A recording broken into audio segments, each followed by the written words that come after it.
A majority of this Penn State wrestling lineup for next season is comprised of guaranteed NCAA title, not just contenders, favorites.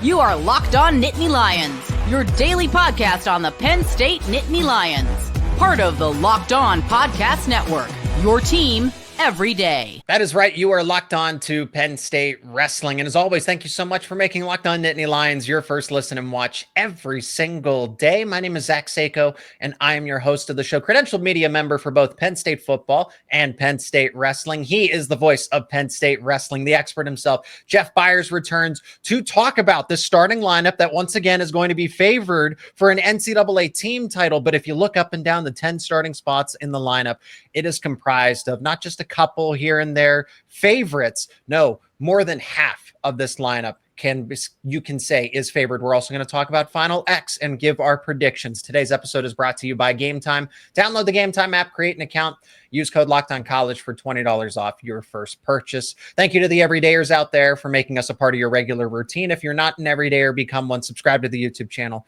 and wherever you get your podcasts. Jeff, up and down this lineup, and I know there's going to be some predictions and projections involved in itself, like a Marcus Blaze or a Masanosuke Ono, PJ Duke, and this is in conjunction with Final X. We are going to see these title favorites for next season here this weekend at Final X.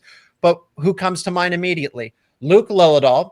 I'm not going to sit here and say Marcus Blaze is a title favorite, but he's a strong contender. I'd put him in the top 4 at 133, for example. Oh no, top 3 at 141. Yes, behind Jesse Mendez and Brock Hardy in theory. Shane Van Ness, not a favorite, but top 3. And then Mitchell Messenbrink, Levi Haines, Josh Barr. They speak for themselves. Oh, someone who's not competing, but will be for this Penn State lineup, most likely at 184, Rocco Welsh. So NCAA title favorites across the board throughout this lineup. Yeah, we've talked about it. It's just a loaded room, and it's not just those guys. I mean, you have, an Aaron Nagao and Braden Davis, if Ono red shirts, and they have some options at some different weights with some guys with the red shirt possibilities. And with, some guys that probably could go at either of a couple of weights. So it is going to be exciting regardless of how the lineup ultimately shakes out. I do think they, again, will have the potential to set a scoring record for a third straight year, and certainly this will be a lineup that will have the potential to become just the third team, and it would be Penn State twice in a row to have 10 All-Americans.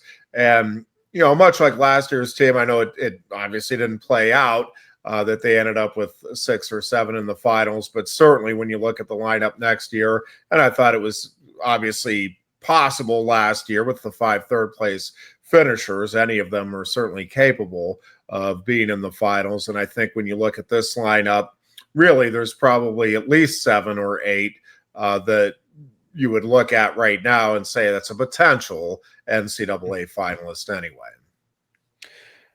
And a majority of them are here at the senior level at Final X this weekend, going down this Saturday. Marcus Blaze is in a true third-place matchup, and I want to even include PJ Duke because as talented as Tyler Kasak is, and he would be a title favorite at 157. Look, I know Antrell Taylor's the defending champion. I get that. Meyer Shapiro is going to come back with vengeance since dealing with some unfortunate health circumstances, but I would probably put Tyler Kasak as a favorite at 157. And look, I don't know that there's much that separates PJ Duke or Kasak at this point in time at 57. If they were at separate schools and they had, or if Penn State was allowed to enter a secondary lineup of backup wrestlers, those would be the 2 favorites in my mind at 157. Tyler Kasak and PJ Duke, the two best wrestlers at 157 are both in the same room, but unfortunately, only one of them can start. Yeah, and again, I think, you look at the upper weights there with Connor Marisola and Josh Barr and Rocco Welsh, and it's an embarrassment of riches, if you will, for Penn State. And I do think it's going to lead to some exciting preseason action in the room. And then certainly, again, once this lineup does get settled, I think whatever it looks like, it is going to be more than formidable when March rolls around.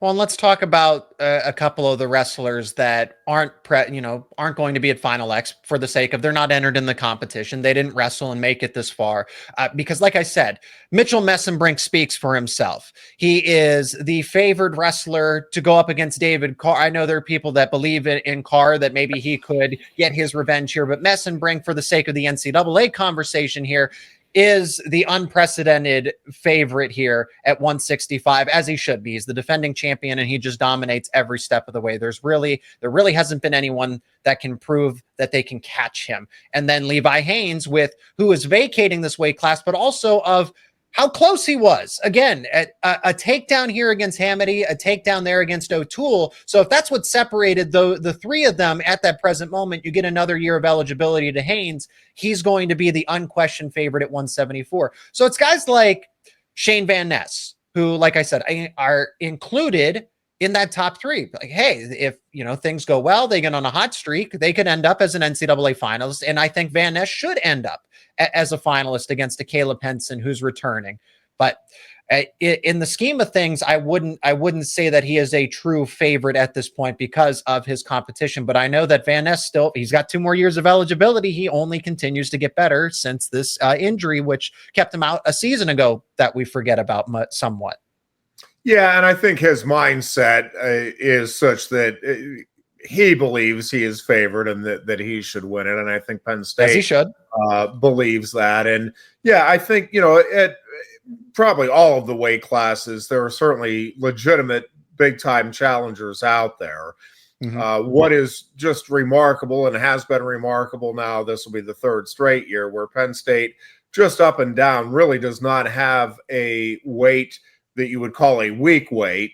Mm-hmm. And I think, again, this lineup next year features, arguably, Zach, they could have 10 by the time March rolls around, 10 guys that are in the mix for individual national titles. And again, there's a lot of competition. A lot of other teams are gunning for the Penn State kids.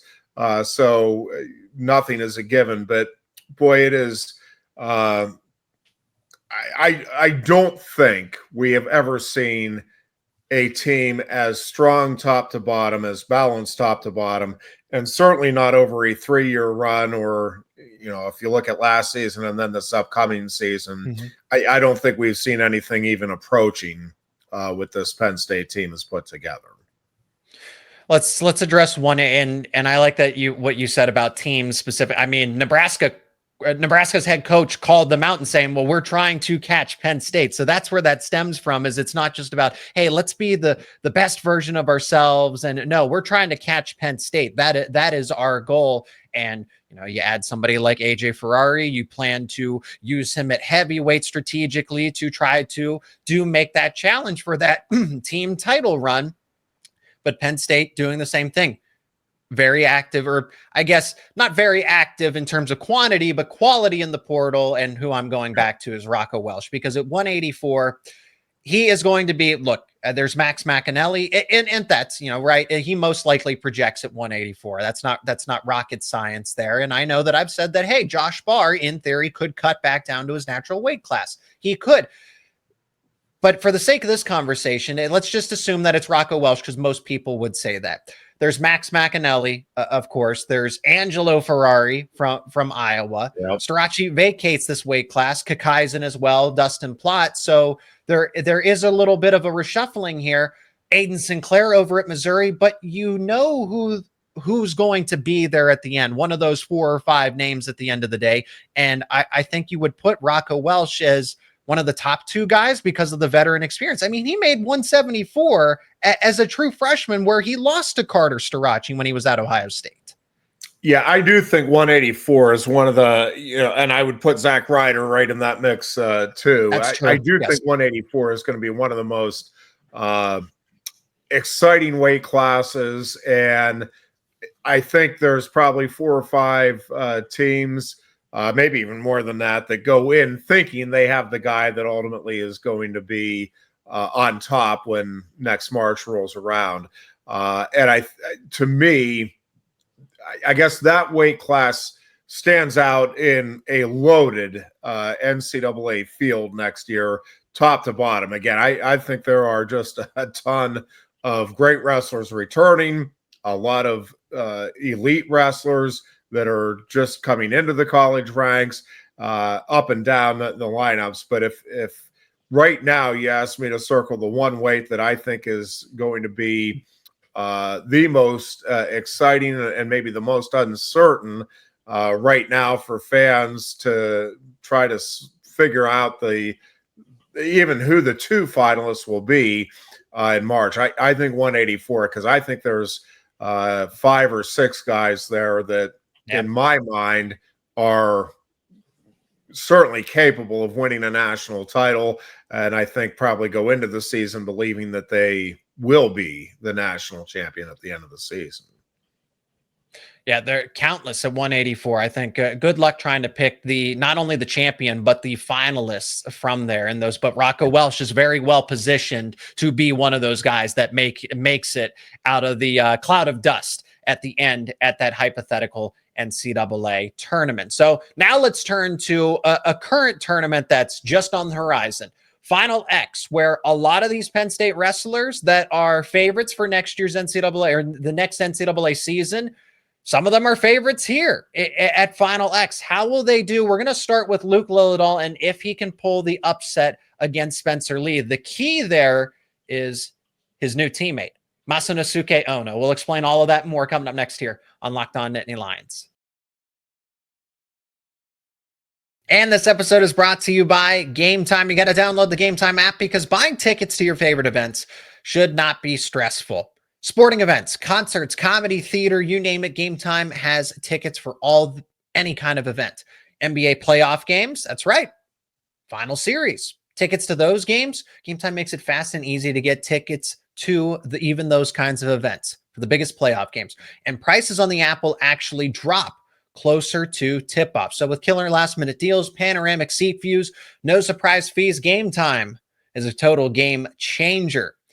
You can even get tickets for Penn State football, Penn State sporting events, Penn State football games. If you want tickets early, they're available right now on Game Time. And if you've never been to a venue, if you've never been to a stadium before, you get to see your exact view from the seats that you're looking at ahead of time. So Game Time takes the guesswork out of all of it. And with the Game Time guarantee, you know you're getting the best deal. If you find a better price in the same row in the same section, they will credit you 110% of the difference. Take the guesswork out of buying tickets with Game Time. Download the Game Time app, create an account, and use code LOCKEDONCollege for $20 off your first purchase. Terms apply. Again, create that account, redeem code LOCKEDONCollege, LOCKEDONCOLLEGE, LOCKEDONCollege for $20 off. Download Game Time today. Last minute tickets, lowest price, guaranteed. And remember, down below, you can check out Jeff's work to outside of his wrestling coverage. He hosts a YouTube show as well. Links to his work outside of wrestling will be down in the description. Go check them out. Let's begin with Luke Lilledahl, and we're going to work our way up. Now, they're going out of order for the Final X card. They're actually going to start with Mitchell Messenbrink and David Carr. And I mean, I think as they should, because that is going to be one of the more exciting. But I mean, I don't think anybody has a wrong opinion here. You could say PJ Duke versus Diakomihalis. You could say Lilledahl and Spencer Lee for the sake. Kyle Dake versus Zahid Valencia. Chance for Dake to get revenge. But for the sake of the conversation, we'll go in the traditional order, 57 all the way up to heavyweight, and focusing, of course, on the Penn State Nittany Lion Wrestling Club affiliated wrestlers here. We talked about it briefly because I do think this is, for the sake of Luke Lilledahl, he is not that far off from Spencer Lee. Do I think Spencer Lee should be the favorite in this best of three for Final X? Absolutely.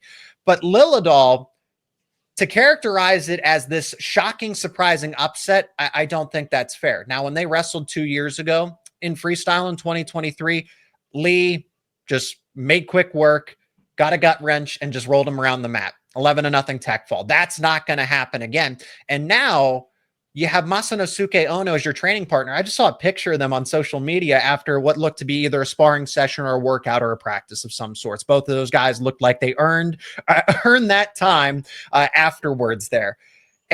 And lest we forget, Jeff, that Ono in that Flow Wrestling event defeated Spencer Lee 3-2. So there are some things that Ono can happen to pass off to Lilledahl here, aside from the fact that Lilledahl's just a better wrestler. He's more experienced, he's stronger, he's faster, he's smarter. He's a much different wrestler now than he was the last time he faced Spencer Lee. Yeah, I think the strategy is going to be interesting to watch. I'm very interested to see how it is Lilledahl goes about trying to attack Spencer Lee. And I think Lilledahl goes in with the mindset that this is a critical match and he needs to win it and all of that.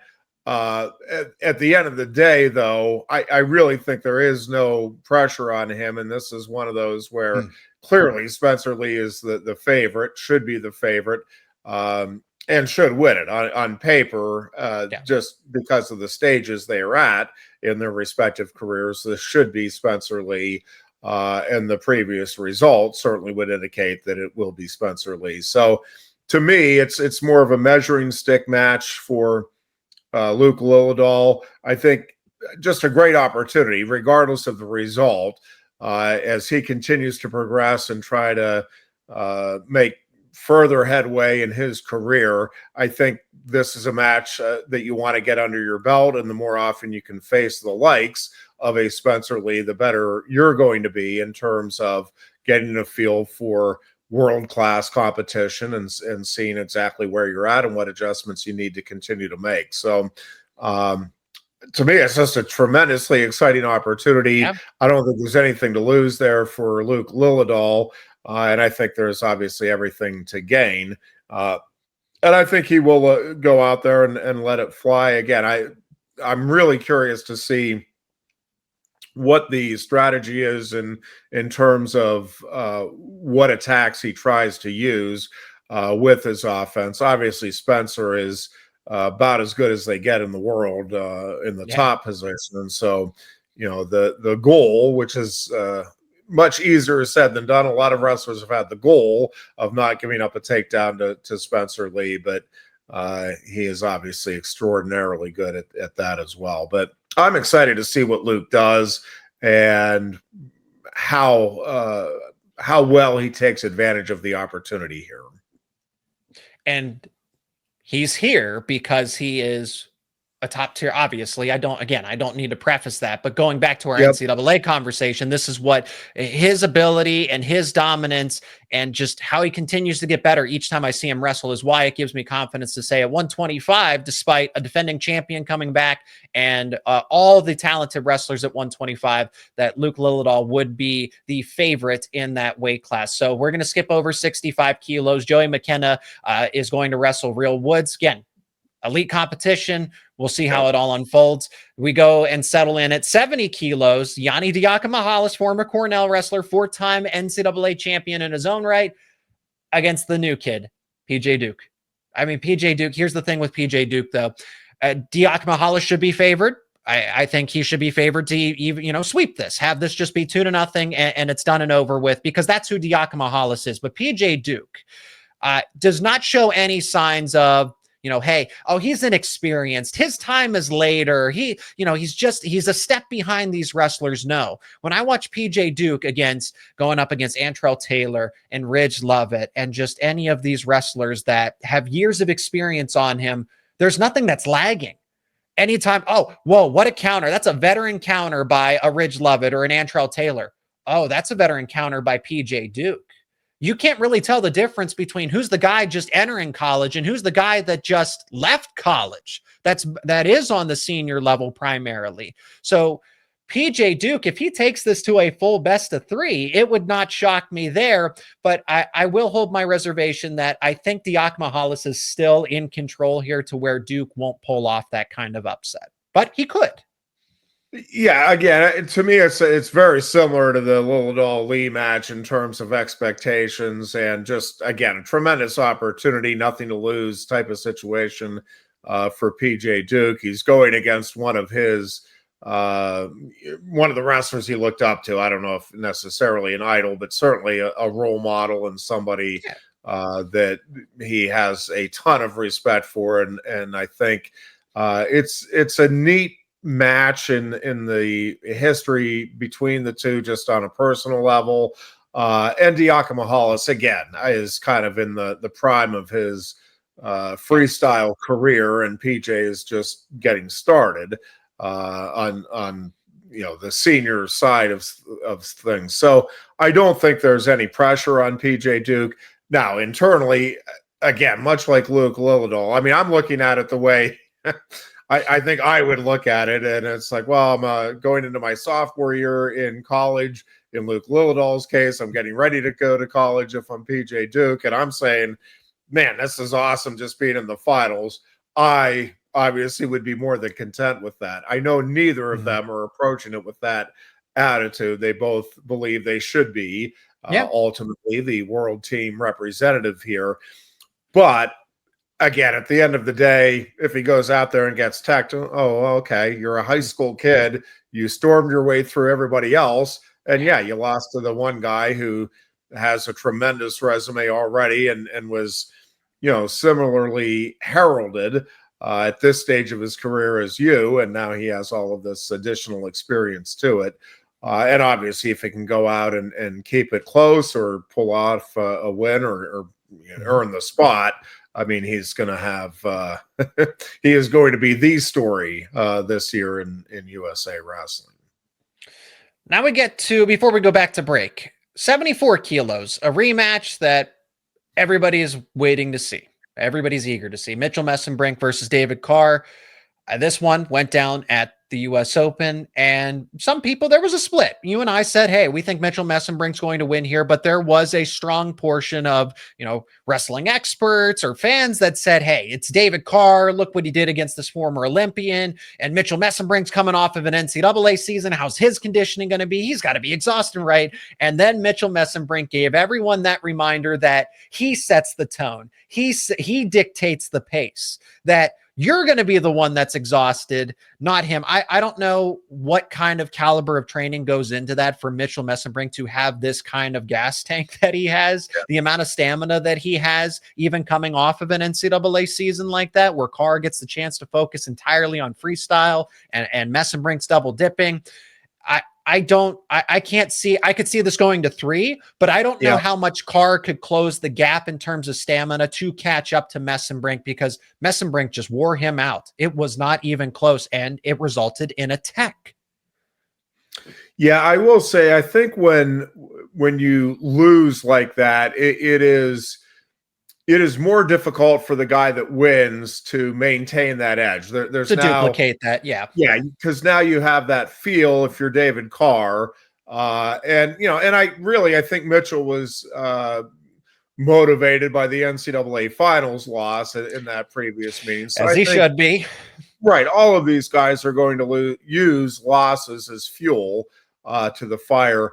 I just think Mitchell is a little higher caliber wrestler, but again, we'll find out. The thing about wrestling is you can have a guy that is just on one day, and you tip your cap and you move on, and so it's not always the better overall wrestler that wins. It's the guy that wins that match, right? And so I kind of same thing in terms of my intrigue is, what is the approach that David Carr takes here? Does he try to slow Mitchell down early? Does he try to conserve his energy, meaning Carr's energy, so that he has a little more late and just kind of play the defensive game early? I don't know. I mean, I'm curious to see what you kind of know what Mitchell's strategy is going to be. Well, what is David's strategy to try to counter that relentless pressure that Mitchell tries to bring? So I think it's an intriguing matchup. It's one that, I think if you're a Penn State fan or a Mitchell Messenbrink fan, you feel very good about going in.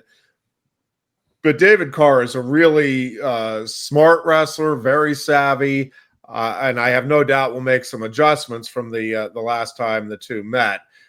I just think Mitchell is extremely good at making the counter adjustments on the fly as a match goes on. And again, that relentless pressure is just, it is really difficult to overcome for anybody who's wrestling Mitchell Messenbrink.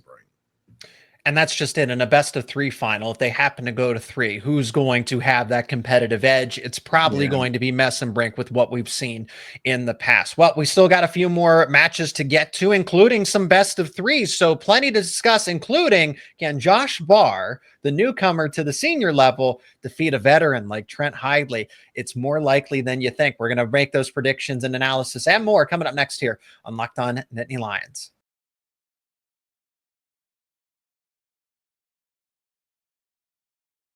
79 kilos is where we'll pick back up with, and again, continue to go in order up the weight classes, and then finish with the best of 3, those true third place matchups as well. Levi Haines, Evan Wick. These two are familiar because they did meet in 2024, and it was in a consolation match. And Levi Haines was still progressing into freestyle. Has been dominant as he was in folk style and freestyle, a little more of new territory to him. Up until now, he looks like he's been doing it forever, or that's been his main forte. That time that they met, it went late into the second period, but then a feet to back move, 4 points for Haines, and then ended up pinning Evan Wick. So Haynes should be the favorite in this match. I know Evan Wick is, again, experienced veteran at the senior level. Some people are, a good amount of people are still going to say that, hey, he should be favored here because of that, and that's just one match. Don't take too much into it. But it's kind of like what I've said about Luke Lilledahl, is that Haynes just continues to get better and just, removes a mistake, turns a strength into a bigger strength at the end of the day. So I like Haynes here to not maybe even avoid a best of 3 and turn this into, a sweep, a clean sweep. Yeah, I really do too. And it is no disrespect to Evan Wick. It's just, I really think Levi continues to come on here, just continues to,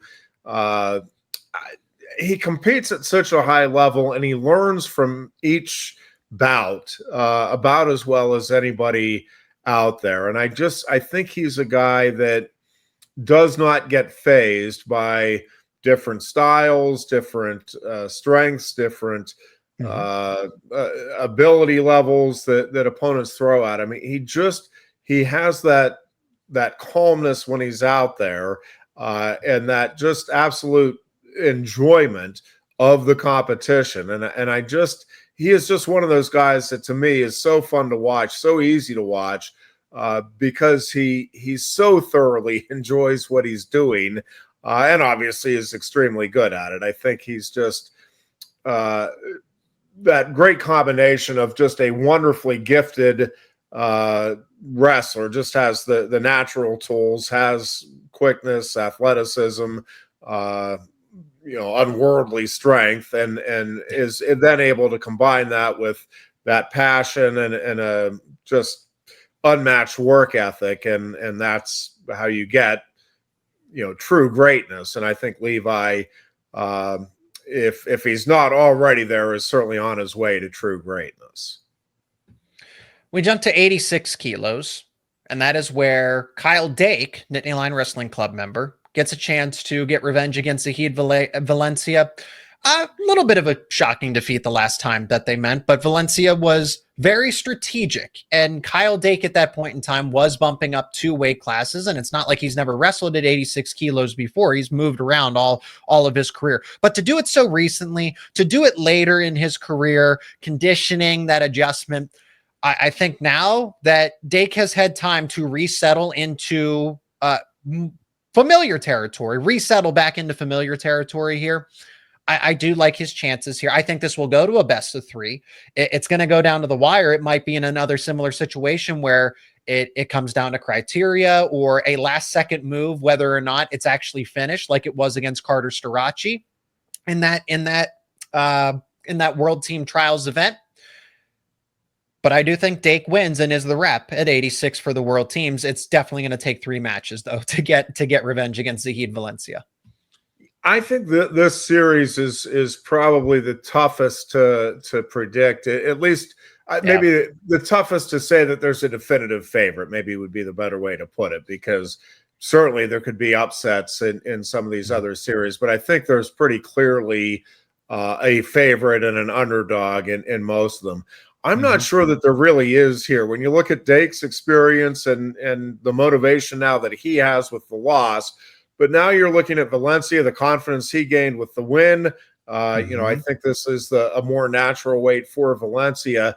To me, this is a really fascinating matchup. And, I think Kyle will make some adjustments both in terms of his preparation now that he's in the 86 kilo weight class. But I also think in terms of what he wants to do and how he goes about wrestling Valencia, I think it'll be a little bit different this time around. But Valencia is just a tremendously gifted wrestler, and again, is just a little more comfortable, I think, naturally at this weight. So to me, this is the toughest one to predict in the entire Final X series, or at least the toughest one to say that there's a definitive favorite going in. We go to, again, because we got to go quick here, 92 kilos. Again, we could spend 30 minutes talking about Kyle Dake versus Zahid Valencia as it is. 92 kilos, Trent Hidlay versus Josh Barr. This isn't just an easy, hey, it's Trent Hidlay. He's been here for a long time. Josh Barr is not as experienced as him. Josh Barr just continues to, as I continue to reset expectations and say, okay, now Barr's met the threshold. Barr's met the bar. Barr's met the threshold here. And he even continues to reset my expectations, even after watching him for a full season in his first time starting at Penn State, and then goes out on the freestyle circuit. And it's just like he's been doing it for a while, that this isn't his first go around at the senior level. I respect Trent Hidlay immensely, and it's not to dismiss him as a competitor. This is going to 3. Jeff, what you said about Valencia and Dake, I think also applies here as well. I think this is a true toss-up. It would not surprise me one way or another, but I do think it's going to go to 3. It could be Hidlay, it could be Barr, and I do think it's going to go down to the wire. But I'd probably have to. I'm leaning Barr in the upset here. I really am. Well, I think Barr is just a stud. At the end of the day, he's just one of those guys that it's like, man, if the chips are on the table, you have a really hard time betting against Josh Barr, especially if he's healthy. And I just think, again, he is one of those really, really special wrestlers. And much like Levi, just has all of the natural tools and then combines that with the passion, the work ethic, and just a great mind for the sport. I think what is interesting here to me is Hidlay, by being so close so often, that is a powerful driving force. And I think Hidlay has to be looking at this as, okay, this is finally my time. I'm going to go out and take it. And I think that's the mindset Josh Barr wants to have facing him. So I agree with you. It's probably pretty similar in terms of the competitiveness. And I think there's reasons there, again, with that edge that I think Hidlay will have. In terms of the mindset and just being driven here to finally get that spot that he's worked so hard for so long to achieve. But then, you have Josh Barr, and I think the fact that he's coming off the NCAA finals disappointment, it probably gives him a little bit of an edge as well. And, both these guys come in with a bit of a chip on their shoulder and feeling like they have something to prove. I think at the end of the day, you have 2 great competitors, and I think it's going to be a lot of fun to watch these at least 2 matches between the 2, because I do think that, at least on paper, this should be really, really competitive, close wrestling. And I think it is going to come down to just a move, somebody either able to stop a shot or convert, and that's going to be the difference here. 97 kilos.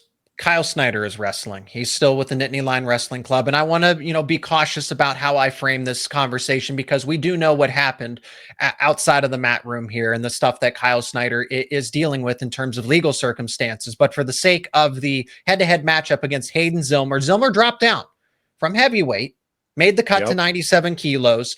And look, I heard Flow Wrestling's perspective on it as far as the circumstances that Kyle Snyder is dealing with. You do have to factor those in because it wasn't a normal training routine for him. It wasn't something that it broke that. So with Zillmer not looking like he's too far off from just, again, being in that tier, I think this one could go to 3. I'm still going to say that Kyle Snyder is victorious just because of how decorated he is, how he's just completely dominated at 97 kilos. This is his weight class until he decides otherwise.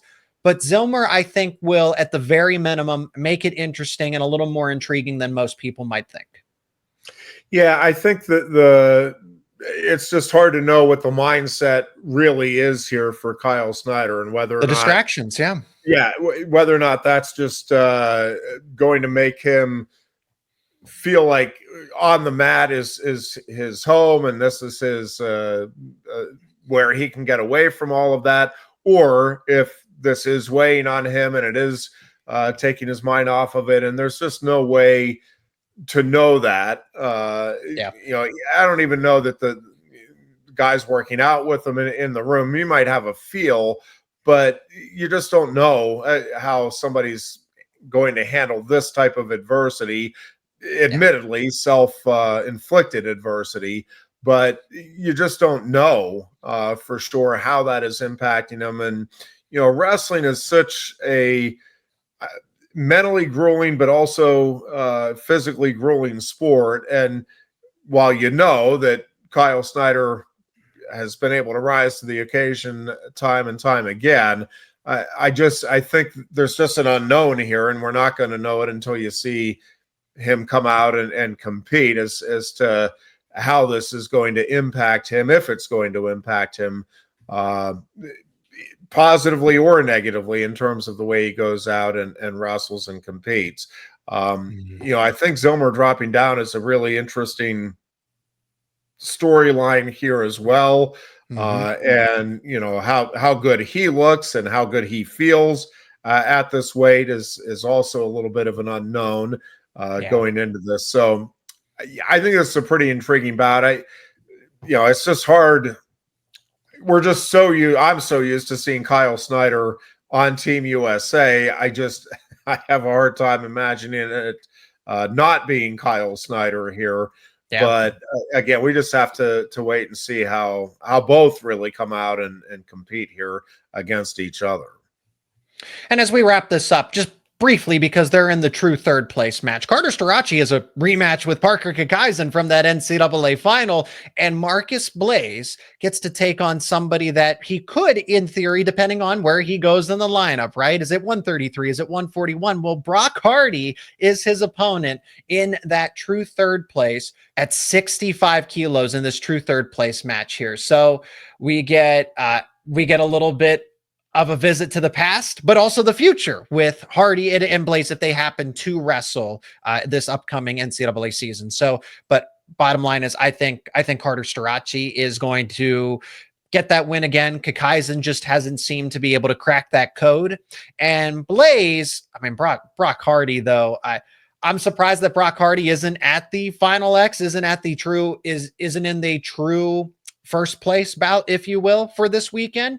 But Real Woods got in there, right? Joey McKenna, they deserve to get into that 65 kilogram spot. But nevertheless, I'm excited for a variety of reasons to see both Starocci and Keckeisen hash it out again in a rematch, and Blaze potentially take on an opponent that he could see in the NCAA season.